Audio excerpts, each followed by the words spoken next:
program and not necessarily those of Love 101 FM.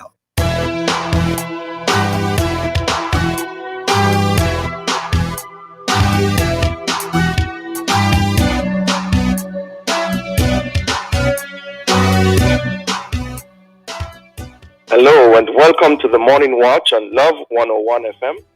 I'm your host, Dylan Toussaint. A special welcome to our listeners on love101.org.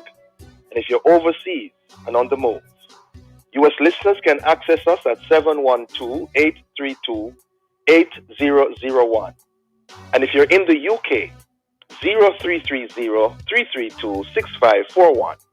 Or join us via the Love 101 FM app that can be downloaded from the Google Play Store or the Apple Store. You can also join us on Love 101 FM, Facebook, and YouTube Live. In the first watch today, the use of audio-visual technology as a crime-fighting tool. In the second watch, pastoring in a pandemic, challenges and opportunities. For our social media question, we ask, what are the positives to pastoring in a pandemic? Please share your responses on our Facebook page, Love 101 FM, and also by post or voice note to WhatsApp 876-997-3125 using the hashtag The Morning Watch. We'll share your responses later on in the program, but before all of that, here's I quote. This morning's I quote: "The mind, like a parachute, functions only when open." Unknown, eh? Good morning, Chef. Good morning, Rev. How are you? I am well enough, even better for hearing my Sharky song. No, you know I like that song. I do. Thanks so much, eh? You're very welcome. By the way, is it true that one of your hobbies is fishing? Yes. What type of fish have you caught? Tiki? Yeah, them not so big. I'm still learning, you know. Tiki? No, what kind of fish you catch, Shivani? I don't know. Something could small, something big catch. Yeah. But, yeah. How far are you going to take this thing? I'm trying it. I'm still learning. Yeah. It's one of my hobbies as well, you know. Really? Yeah, man. Well, we should do it one day together. Yeah, man. I will play the Sharky song in the background. The first watch will be back after this break. From the day the best dressed chicken is hatched, it is fed right with a healthy diet of grains, seeds, and corn. Jamaica's only chicken raised with no antibiotics ever. For years, the best dressed chicken has been innovating to achieve this very important promise and commitment to you and your family. Look for our no antibiotics ever promise on every package. One-on-One, the Caribbean's leader in personalized online learning education, brings you OneX. OneX brings the classroom to you. Join our live online classes daily, including CSEC and CAPE workshops. Need more focus in particular subjects? OneX allows you to access our one-on-one live online tutoring. Allow your child the self-paced learning they need with over 10 years of CSEC and CAPE past paper questions and solutions. Visit onex.co and sign up today. OneX, because learning is personal. Jamaica and its workforce are advancing quickly. Life-changing opportunities are arising. You need training and support. We are the Renewed Heart NSTA Trust, committed to providing new and emerging skills training and opportunities. Come to Heart. We'll help you claim your place in the workforce of the future.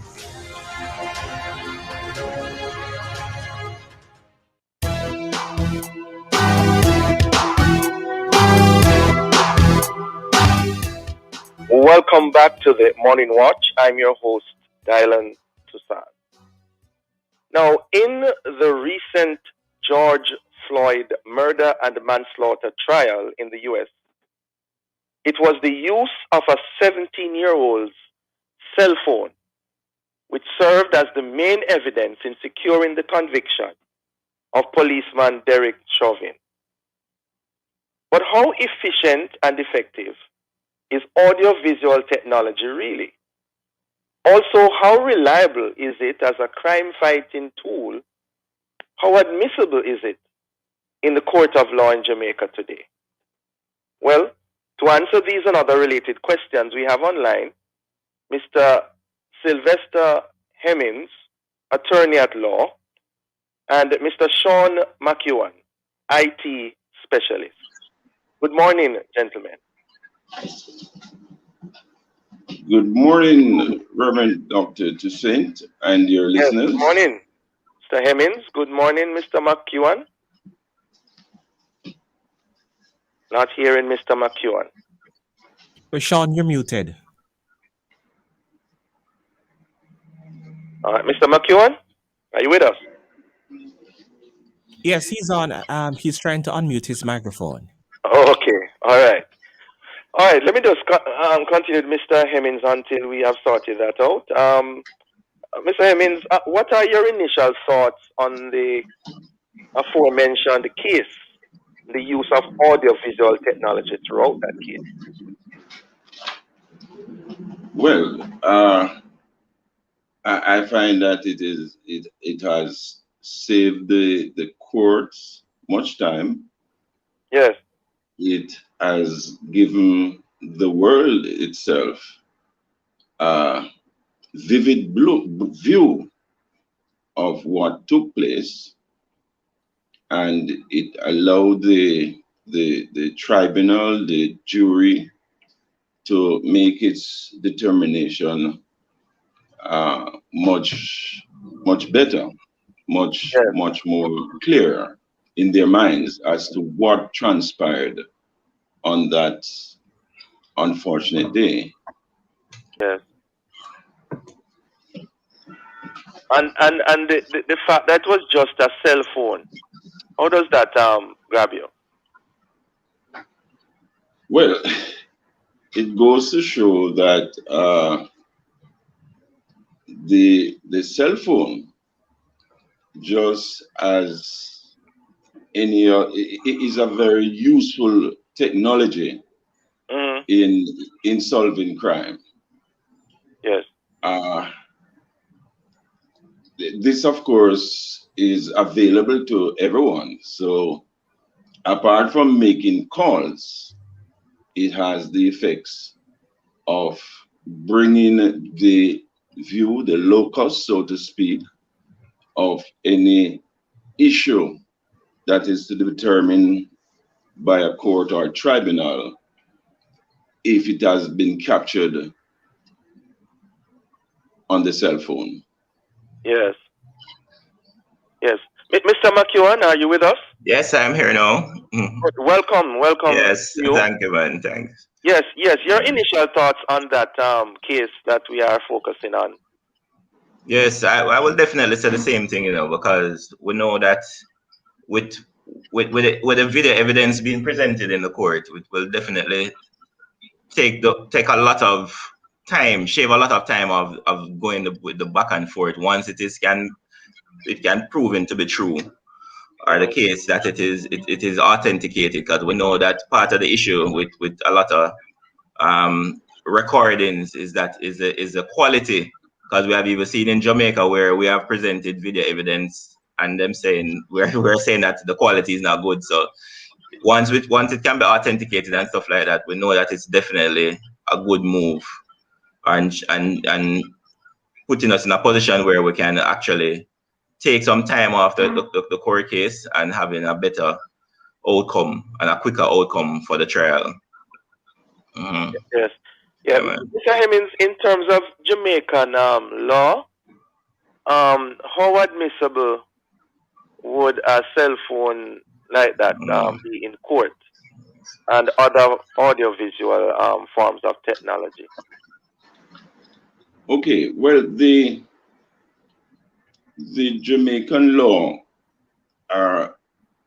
follows the common law, and as well as statutes that may become convenient to enact to resolve situation, provided, of course, that it is fair, because initially, matters such as evidence such as this would have been arguably disputed. But the common law began to develop the view that although the evidence on the face of it could be considered as hearsay, they realized the probative value of this evidence, meaning that the information captured can go to the resolution of the matter. And so it began to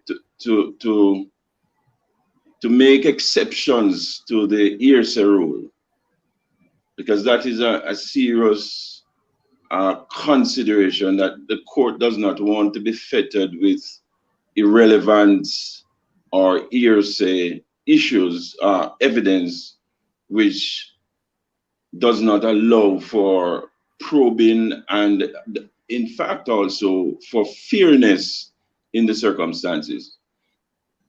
And so they developed the argument that such evidence are in fact real, and by that it really means that one can observe and view the video or the audio and get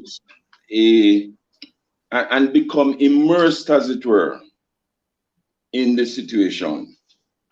And so that over time begin to defy the hearsay rule because of the nature of real evidence, which the court can now draw conclusions from its observations and places or the circumstances that are at issue. But if it were in Jamaica, Mr. Hemmings, what would need to be done for that to be admitted in court? Okay. Imagery. Okay. Well, I think it would be quite similar, because cell phone now is, apart from being supported by the common law, has come under the Evidence Act of, I think it's 2012, or Evidence Act. And this allows for, because cell phone would be of the nature of data, of computerization. And so the law may not necessarily speak to cell phone, although it does, but it more speaks to computer or data. And that is the critical thing. Once it has been processed by computer, then whole law will capture it in various laws for that matter, and it is allowed in court. And as a matter of fact, yes, I'm here. What are some of the red flags though, in terms of using like a cell phone to be brought as evidence in court? Well, from where we got to the case of using any digital format to enter into evidence, we know that there are going to be some red flags, because we know that there are possibilities for tampering with the data. Files can be corrupted if it's even audio visuals from somebody who works in an industry where, for the creative or even video production, you will know that visuals can be manipulated, audio can be manipulated. So it is part of securing the data will be crucial. And then, as I mentioned before, the authentication of the said data would have to be done. And I know that is one of the concerns that was even raised when we were in Jamaica, when we were looking at bringing video evidence to the court from the Ministry of Justice. Interesting. Hold that thought, Mr. McEwen. We're going to take a break. We'll come back and talk about that. Jamaica Banana Board, Green Gold, Life Health, and the Environment. The time brought to you by the Jamaica Banana Board is 7:15. Tropical Race 4 disease, TR4, is a soil-borne disease that has the potential to wipe out the Jamaican banana and plantain crops. Farmers and visitors must disinfect shoes and tools before entering farms daily. If your banana or plantain crops seem to be wilting, call the Banana Board at 876-922-5490 or 876-922-4327. Jamaica Banana Board, Green Gold, Life Health, and the Environment. If you're a farmer or a fisher folk, this one's for you. Sagicor AgriCare Plan. With AgriCare Plan, you can get affordable insurance coverage for you and your family. Life insurance, critical illness coverage, and health insurance for as little as $3,900 every 3 months. Visit your nearest RADA or fisheries office or text AgriCare to 876-322-2384 to apply. Farmers and fisher folk, get the insurance coverage your family deserves today with Sagicor AgriCare Plan. Flow is connecting Jamaica to fiber-fast internet. Over 250 communities island-wide have received upgrades since last year, with many more to come. Flow is committed to giving more Jamaicans better internet access. And with over $40 billion invested, our network grows stronger each day. Visit a Flow store today or call 1-800-804-2994 to find out if you can upgrade to the fiber-fast experience on Jamaica's largest network.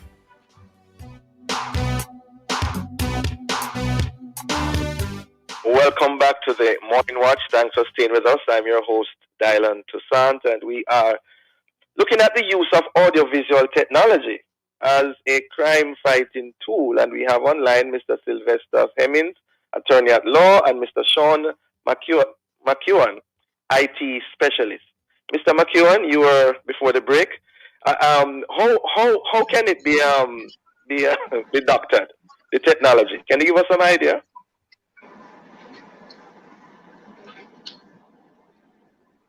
Mr. McEwan? Someone not hearing him. Well, he's trying to unmute, so let's give him a I'm second. sorry, I'm muted. I'm sorry. Oh, yeah. Yeah, I'm saying for video. Mr. McEwan.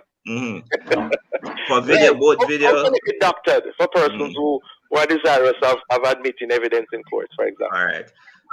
Well, for the ones who are desirous, all right, to defend against. All right, but for video and photographs, both they're digital. They're both digital, and once they're scanned, once they're in the digital format, you can easily remove stuff from a video.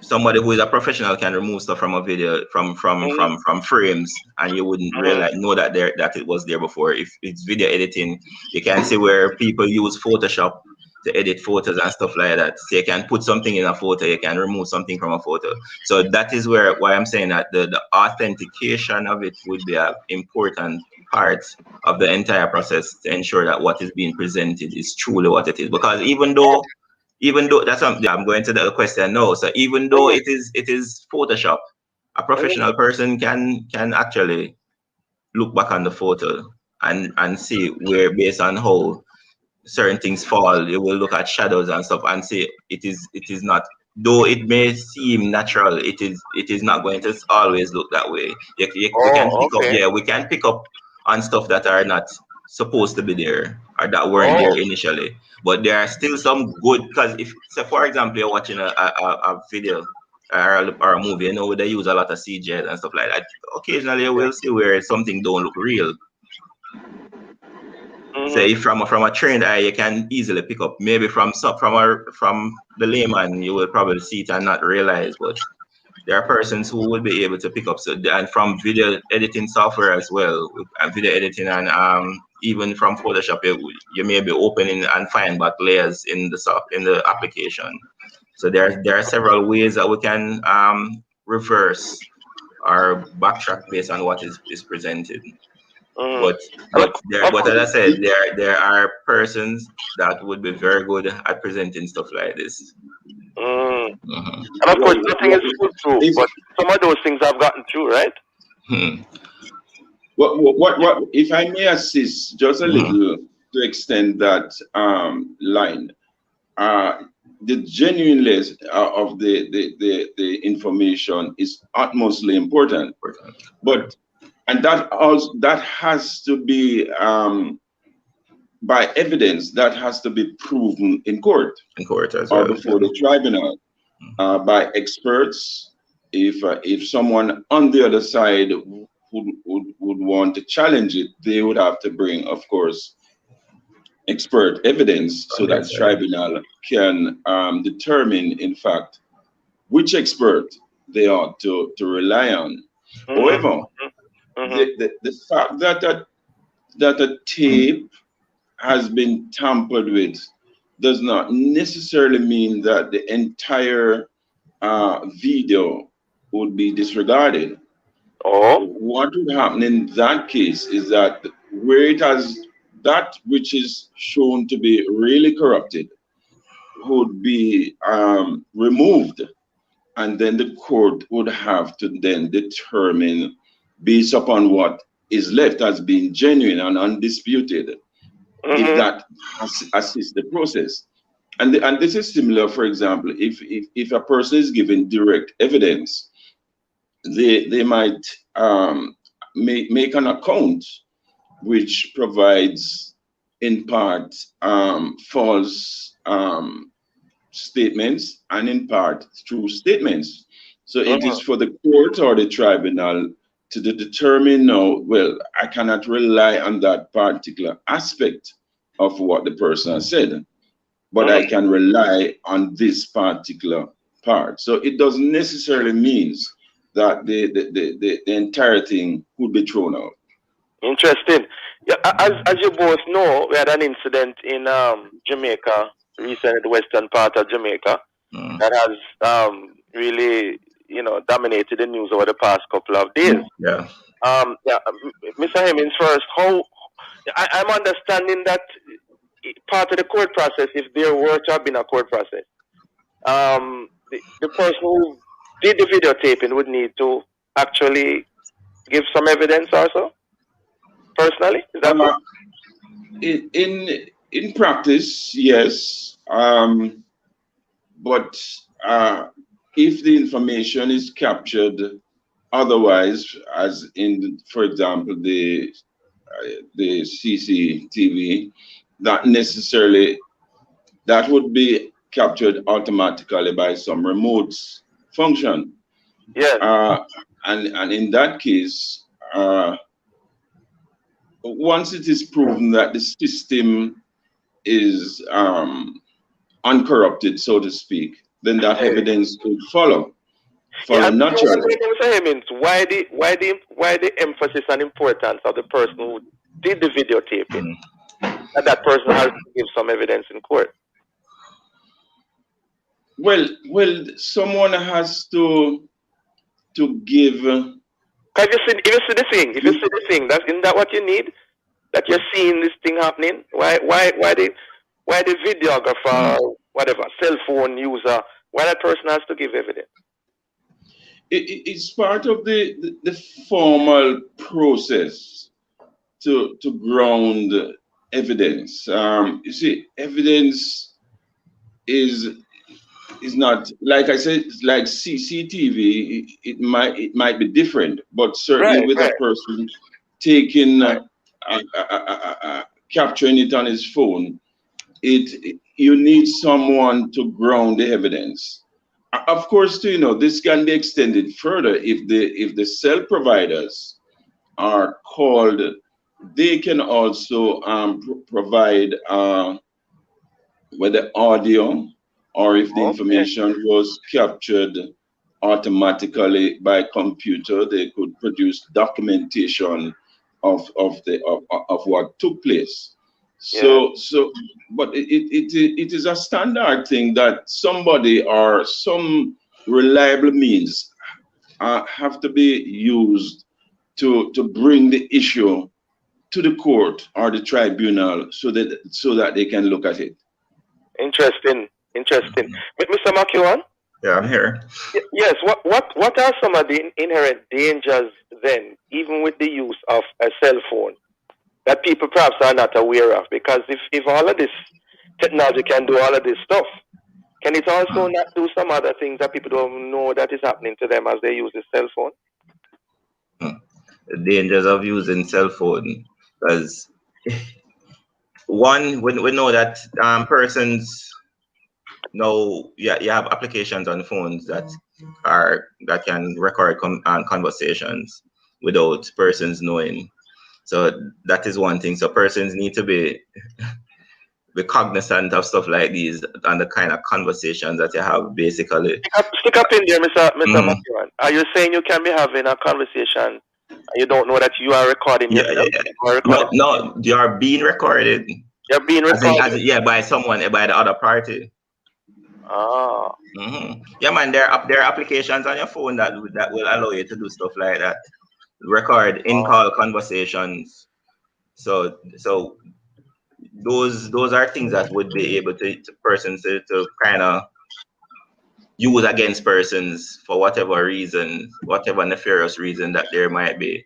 We know that once you're on the other side, so you're not knowing what is happening on the other person's side who is speaking to you, unless it's a video call or something. And then even that as a video call, that I'm assuming that would be good for evidence if it is that, because you can do a screenshot, you can screen record. So there are all of these options that you are able to do within a call that maybe would, I'm assuming that would be good to be admissible in the court. What about this thing about sending things to the cloud? What's that all about? All right, to the cloud. We know that this is a conversation that we have been having for quite a while. The cloud now is a case where we know that it is a little bit safer than when we just started, but the danger with that now is that the fact that you're in a position where I don't know what's happening this morning. Go ahead, Mr. Like a phone. Yeah, so all right. So we know that with the cloud now, there is a possibility of being, because you're on the internet basically. So it's not at your local space. So the cloud host could be hacked. Your account could be hacked. So you know that there is still the possible risk of cyber attack. There's the threats. We know that, well, it's not so much a case where persons are so scared of it in Jamaica, but there is always the perception or the perceived part of it for a lot of persons of the government intrusion, because it is not your data, but it is not in your space. Yeah, and then what happened again? Then there's not a case where it is standardized with all cloud hosts.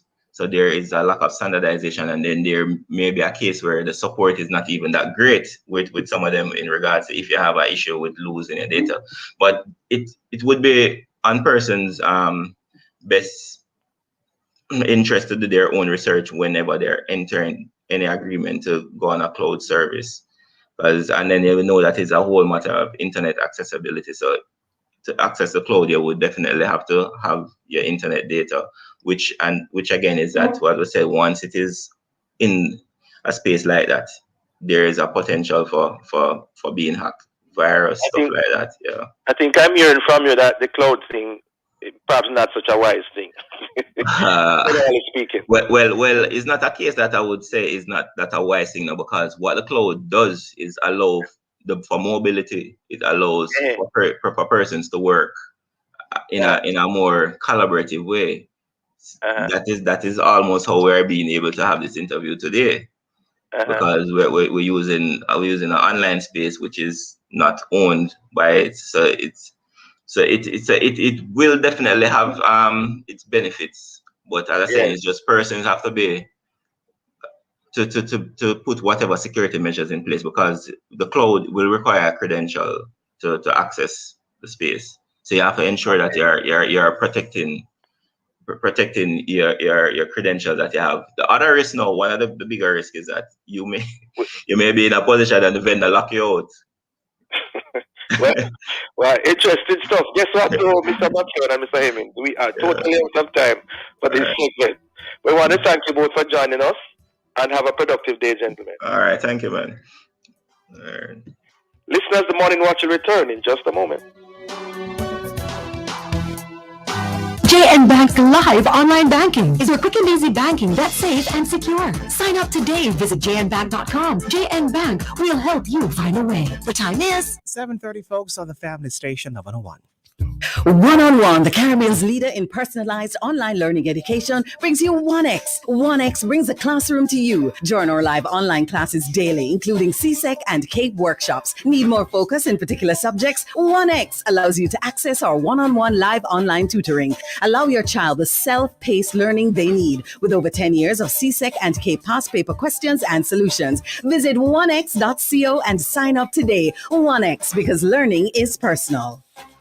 The world has changed drastically. Are you ready to face it? The University of the West Indies, the Caribbean's #1 university, can get you ready. Because while everyone else is trying to adapt, we are ready to prepare you for what lies ahead. So secure your future by investing in yourself and make your dreams the next big thing with a degree from the UWI Mona. Apply today at mona.uwi.edu. You know how Jamaican people do everything extra, right? So why should planning your retirement be any different? Introducing JNGI Silver Shield. 2-in-1 coverage for motor vehicle and home including contents. See? Extra! Imagine 25% JN member discount, emergency roadside assistance, accident forgiveness up to $1 million and more! JNGI Silver Shield. Exclusively for members of the Caribbean community of retired persons. Visit jngi.com. JNGI. We'll help you find a way. A member of the JN Group. You taught me everything and everything you've given me. I always keep it inside. What's on your to-do list this weekend? Ensure you add Hope Rocks to your lineup of the weekend activities because we've got a show to serve you. You heard right. We're rocking our way to the weekend because Hope Rocks will be on. So be sure to tune in this Saturday inside Hope Rocks as we get ready to give Mom a weekend of musical treat with pianist Dennis Rushton, singer Charmaine Lemonius, saxophonist The Sax Girl, Barbara Witter, and more. You've got to tune in to see who else and what else will be a part of the lineup as we gift Mom a soulful night of music. That's Hope Rocks this Saturday, May 8th at 8 p.m. inside the Gospel Music Machine with Nigel Wilkinson. And it will be live on Love 101 FM's Facebook page and YouTube channel. Hope Rocks, the pre-Mother's Day edition, brought to you by Love 101, the family station. I just want you to know.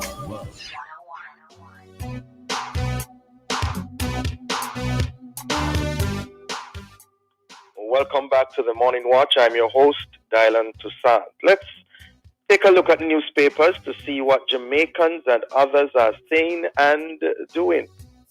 In the Gleaner, I can hold my hand high. Beneficiaries call for revival of possibilities program. And then the DCS inmates maintain high GPA. Congratulations to them. And then domestic violence cannot be eradicated. Montego Bay doctors say perpetrators can instead be treated. Interesting. In the Observer, high demand for cement in South Central parishes. Carib Cement Company says there's no shortage. Then we see here, cops say vaccination before promotion unfair and unjust. Then dead raised again. Government moves to revive decades-old plan for public morgue. Interesting. Well, those are some of the major stories in our newspapers. Coming up next, we'll read some of the feedback from our Facebook and WhatsApp question. What are the positives to pastoring in a pandemic? Please share your responses on our Facebook page, Love 101 FM, and also we're going to ask you to do that whether by text or voice note to WhatsApp 876-997-3125 using the hashtag The Morning Watch. We'll share responses later on in the program. We'll be right back.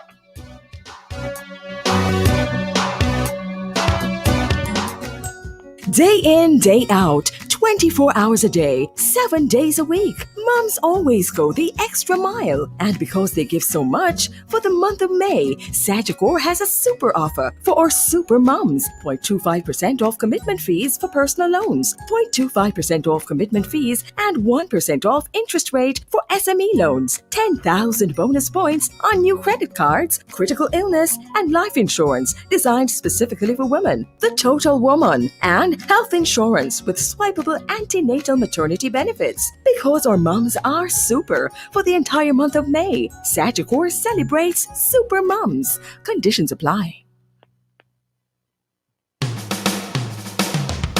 You're invited to listen to Dollars and Cents every Thursday at 8:16 a.m. We'll give you tips on how to make your money count, how to save, and how to grow your worth. It's all inside Dollars and Cents, brought to you by BPM Financial Limited, taking you higher. That's Dollars and Cents every Thursday at 8:16 a.m. on the family station, Love 101.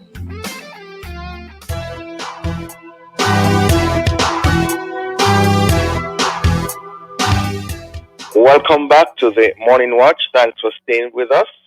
We're now into the second segment of our program this morning, the second watch. Now, last year, the Barna Group, a well-known research center, conducted a nationwide poll in the U.S. to ascertain how pastors and pastoring were affected and impacted by the pandemic. In so doing, an article entitled COVID-19 Conversations, the findings were summarized as follows, and listen to this carefully. 1, overall, pastors are really tired, but are looking on the bright side. 2, most leaders are overwhelmed, and 1 in 5 has frequently felt lonely within the last month. Thirdly, 1/3 of pastors feel more confident in their calling today than when they first entered ministry. And fourthly, pastors are conflicted when it comes to leading churches in compliance of COVID-19 guidelines. Interesting. Well, to discuss these and other related matters, we have joined us this morning the Reverend Denzel Jack, pastor of the Bethel Bogwalk Circuit of Baptist Churches, and Pastor Carl Wisdom, pastor of the Salt Spring New Testament Church of God. Good morning, pastors. Good morning. Yes, good morning. That's Reverend Jack. Pastor Wisdom, are you with us? All right. I'm not hearing Pastor Wisdom as yet. All right. Reverend Jack, still here? Yes, sir. I'm there. Good. Good to have you with us. Don't know if Pastor Wisdom needs to unmute, or I don't know what's happening there. With you, Reverend Jack. Before we delve into the meat of our discussion, can you tell us a little bit about the congregations and communities in which you pastor? Well, I currently pastor in the Bethel Bogwalk Circuit of Baptist Churches, as you indicated in your introduction. These are 4 congregations: Gibraltar, Springvale, West Prospect, and the Bethel Baptist Church. 4 congregations that are unique in their own sense. Bethel is more semi-urban. Gibraltar and West Prospect are more deeper rural communities that I think have the same sets of challenges in terms of infrastructure, road, no running water. They are basically agrarian communities. The Bogwalk community is different, being semi-urban, and your congregation mix would be more diverse. West Prospect, in a sense, is close to Bogwalk. But these are 4 congregations, and each, I think, has different ministry challenges. Hello? Yes, sir, I'm there. Yes, go ahead. Yes, are you true? Yes, man, I'm true. Okay, for the time being. Okay, thank you. Pastor Wisdom? Yes. Are you hearing me now? Yes, Pastor Wisdom, welcome. Thank you. Yes, tell us a little bit about the congregations and communities in which you serve. Well, currently I serve in the South Spring New Testament Church.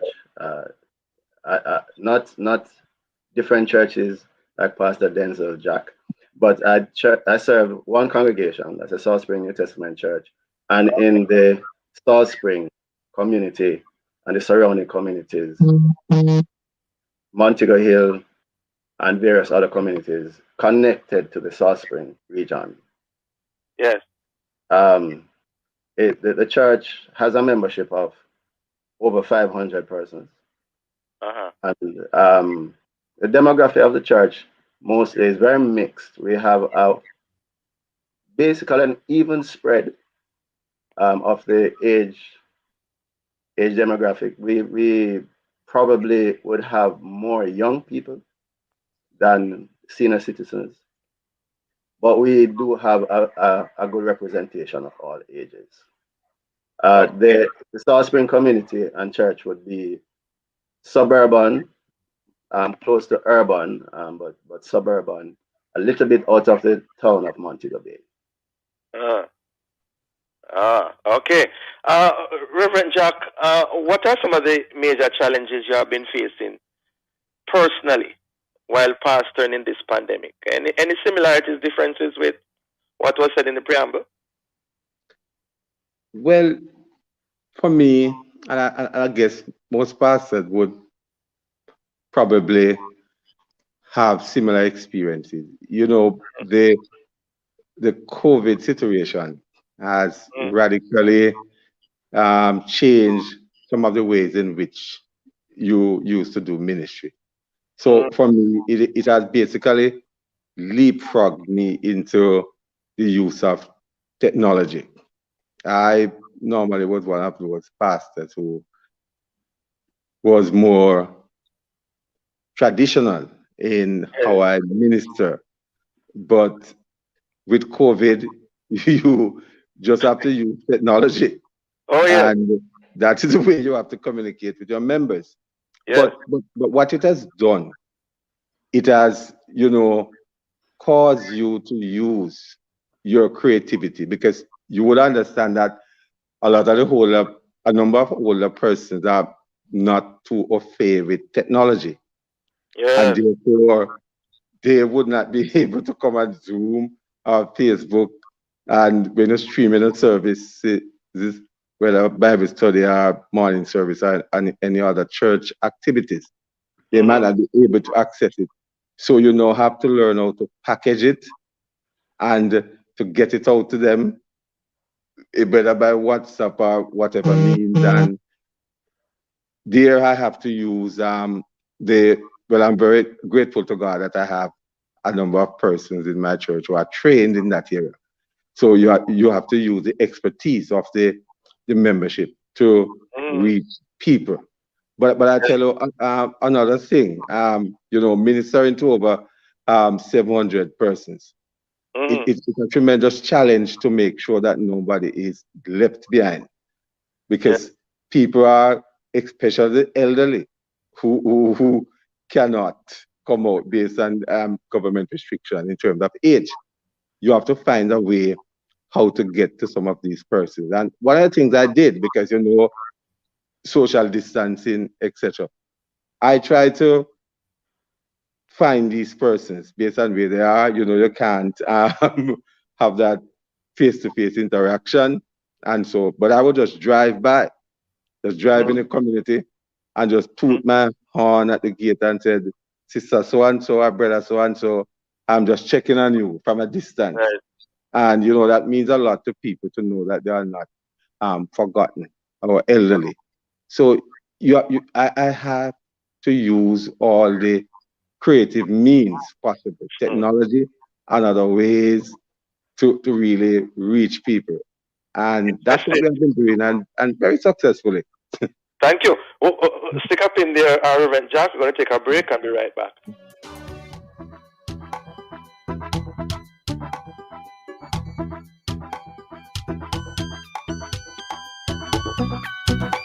This is Love 101, the family station. It's now 7:45. Bills to pay and funds to transfer? No problem. I do it all on my time with JN Bank Live Online Banking. It's my simple and secure as that online banking. Phone credit need a top up? No problem. I do it with JN Bank Live Online Banking. It's quick and easy with just a few clicks. JN Bank Live, online banking that goes where you go. Sign up today. Visit jnbank.com. JN Bank will help you find a way. At Digicel, we rate you like family, so we'll make you these 5 promises. We will provide you with the best LTE and broadband experience. We will support you 24/7. We will be transparent, no hidden charges or tricky terms and conditions. We will elevate your digital experience. We will listen to your feedback and reward your loyalty. We will keep these 5 promises to you because together we are so much better. Digicel, better together.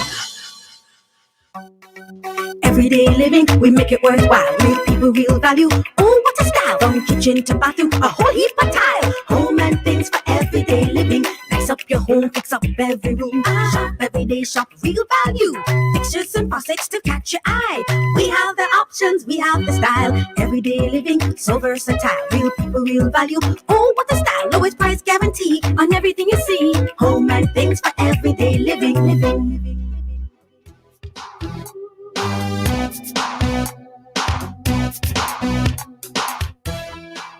Welcome back to the Morning Watch. Thanks for staying with us. I'm your host, Dylan Toussaint, and we are examining the whole matter of pastoring in a pandemic. And we have online Pastor Carl Wisdom, the Salt Spring New Testament Church of God, and Reverend Denzel Jack, pastor of the Bethel Bogwalk Circuit of Baptist Churches. Pastor Wisdom, could you mind telling us about some of the challenges you have been facing in this pandemic? Any similarities with the preamble? Definitely, there have been many similarities. I think at the start of the pandemic, it took a while to get one's footing. Persons were uncertain, not sure what to do, not sure what information to believe. There are a lot of information out there, still a lot of theories out there, and the sense of kind of a sense of woe and dread at the beginning. As it continued, though, you find that we just had to continue to pastor the church, and I can tell you that moving online and pastoring in a pandemic, it is a lot more taxing than being able to be face to face. Tell us about that, Pastor Wisdom. Why is it a lot more taxing? Because I don't think many people realize and know this. Tell some more on that. Right. You see, the challenge is to minister to the people you serve, and not only to the people you serve in the church, but also in the community. A lot of persons began to lose their jobs. I mean, a lot of persons began to lose their jobs. And the church had to respond to that. We also find that a lot of persons were scared, felt a sense of hopelessness. And when the social distancing came in, we recognized that we did not have the kind of data on our members that we should have had, where they live, their numbers, So while we had some, we found that a lot of them we did not have. And while we were able to quickly just go online, because that was really not a challenge, we just took up our laptop and we went online, probably the very Sunday after the pandemic started. And we had a lot of technical help. But we'll find that even though we are online, it is it's just not the same in being in church, because you find that there are a lot of our members who don't have the necessary devices and data to go online, and we had to get very creative in reaching them. We also find that because persons were losing their jobs, the church had to come in and help them. And thankfully, over the years, we've been collecting benevolence offering each Sunday, and we had something stored up. But that quickly went, and the need for additional resources and sourcing them became a challenge. I think though that the major challenge that we face, and I find that to be true with a lot of pastors, is the whole thing of keeping in touch with the membership. And I find interestingly that you don't know what you have when you can shake a member's hand. You can give a member a hug. You can drive by and stop and talk with them. You don't know what you have until you lose it. And that sense of being disconnected, I'm going to be honest with you, even now I struggle with it. The sense of being disconnected. Am I reaching my people enough? And it tends to plague me and the pastors that I've talked to, even since getting this invitation. I said that their major challenge is just keeping the connection, because people are social, and touch is a very important part of social interaction and coming together. So that being taken away really put a wrench in the gear. So, Reverend Jack, you want to say more on that? But I tell you, I want to agree with Pastor Wisdom. Most of us as pastors, this is one of the struggles we have. The personal relationship that you share with people, the fellowship. Like Pastor Wisdom, you feel a sense of disconnect. Right. Where you can't shake people's hand, you can't hug them. You pass by, you just have to stop and wave. You can't get too close, especially the elderly. And one of the things that I don't know from Pastor Wisdom context, but I can speak from my context. Though we have a widespread of membership, a lot of the people, who are doing the everyday work in the church, because a lot of them are retired, are the elderly. And these are the very people now who are told that they can't come out, they should stay. And so this has changed the entire dynamics. And based on yes, sir. Funerals and all them things, those impact psychologically on people's emotion while they're grieving. I tell you something, Rev. I have lost a few members to the pandemic, and even now people are grieving. Can you imagine your loved one? You can't communicate with them face to face, etc., and only to be told that they have passed on. Can you imagine the hurt there? And then in another sense, you can't have the kind of farewell service that you would have wanted to have. And so I have watched the pain, and I'm not only speaking vicariously, I'm talking practically what has happened in my congregation. Losing people to the virus, the kind of pain that people are going through even now as you minister to them.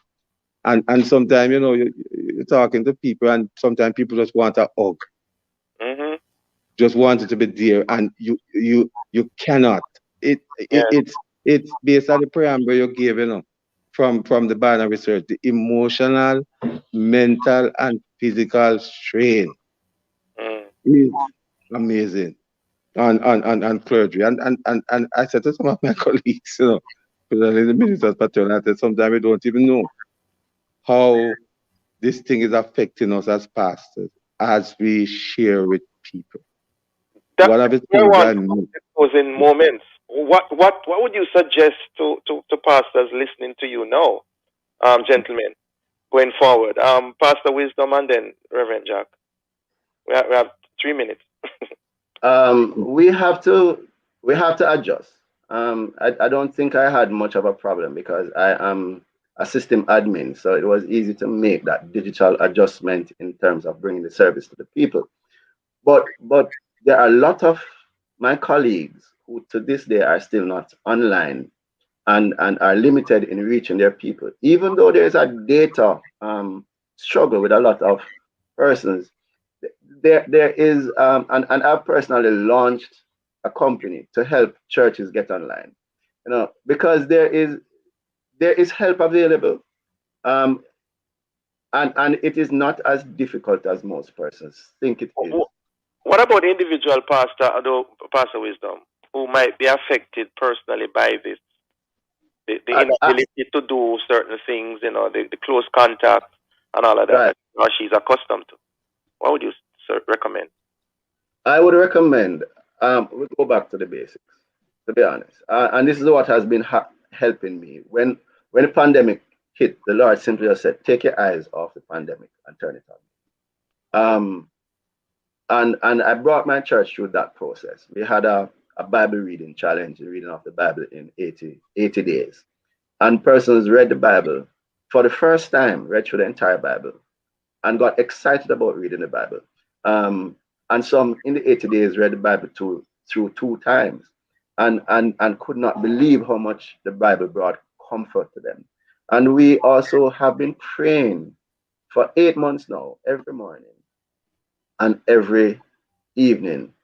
And what we find, and without fail, is that when we get down, prayer helps to lift us up. So I would say, in this time, get back to the basics of Christian living, praying, And the reading Word of God. and the Word of God. Yes. All right, Reverend Jack, you have the final word on that. Right. I support Pastor Wisdom, but I just want to add to that the pandemic has provided for me basically an opportunity for reflection, introspection, and just basically to appreciate the simple things of life, like hugging somebody, shaking them hand, the physical contact.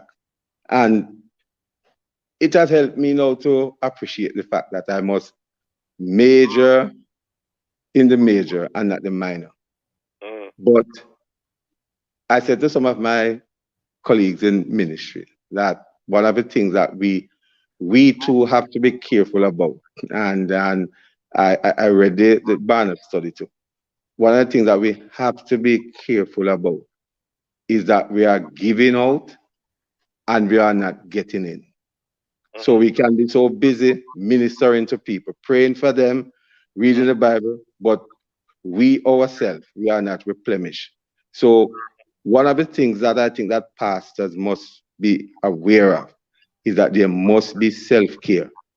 Make sure, because you can't serve effectively if you are not taking care of yourself spiritually and otherwise. And there are just so many things that have happened.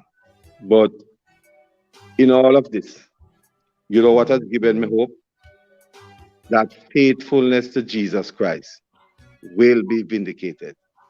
Thank and you. I've said to my congregation and others that in the midst of all of this, people losing their job, downsizing and all of that, be ye faithful to God. A fitting note, Reverend Jack, on which to end, and Pastor Wisdom. I want to thank you both, gentlemen, for joining us. Keep on being faithful and serving the Lord. God bless you. Have a blessed day. Thank you. Thank you. Thank you, listeners, for being with us. For information on how to get copies of this program, call our production department at 876-968-9596 to 7. This has been The Morning Watch. Thanks to our producer, Miss Kathy Gale, and our guests. Please join Mr. Stokely Marshall next week as he continues to look at the issues of the day. Mother's Day is coming up on Sunday. I wish all the mothers happy Mother's Day, and may I give a shout out to the mother of my children, Andrea. Love you. Hand you back to Love in the Morning with Shavani Blair.